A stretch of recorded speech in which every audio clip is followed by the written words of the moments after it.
Hi everyone. When we get into sport, training, competition, it can be so easy to forget that actually we're supposed to enjoy it. And that's not just a well-being thing, that's actually a performance thing. We know that performances in training and racing that are driven by fear and stress and anxiety end up meaning that you release cortisol, and cortisol inhibits performance.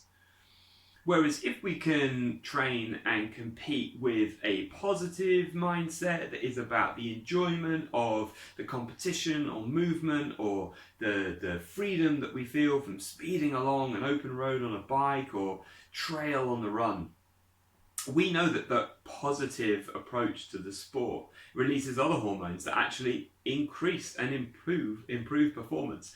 So we're not just talking about enjoying the sport more, we're talking about competing better.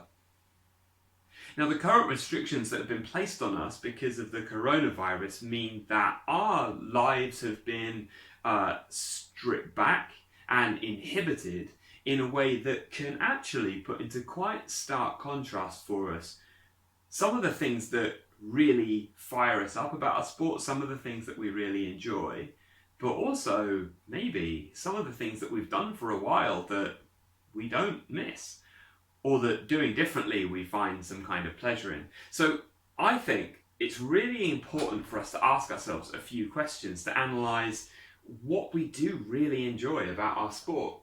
And they're written on the board behind me. So I'd encourage you to ask yourself 4 questions. What do you like?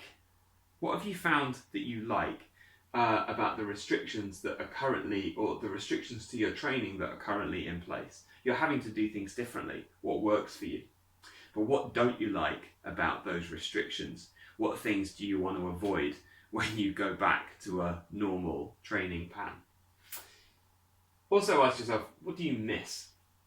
What do you miss that you're not able to do at the moment? Maybe that's swimming, but maybe it's a particular aspect of swimming, in which case maybe that should be something that's a central focus when you go back.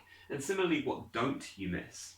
What don't you miss about your normal training plan? Because if you don't miss it at all, then maybe when you go back and you could do it again, you shouldn't.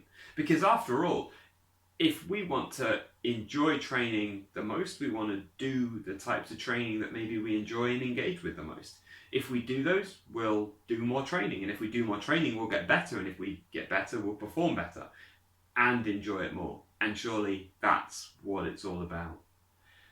So I think asking these 4 questions, just taking a few minutes on a scrap of paper, might help us really nail down the things that should be central to our training when we have the freedom to train however we want, and will stop us just returning to the default and doing types of training that maybe we don't enjoy and so aren't as helpful for us as they might be. Just a thought, but as you've maybe got a little bit more time in your hands, something that you can fill that time with. Hopefully that's helpful, and we'll be back with another video soon.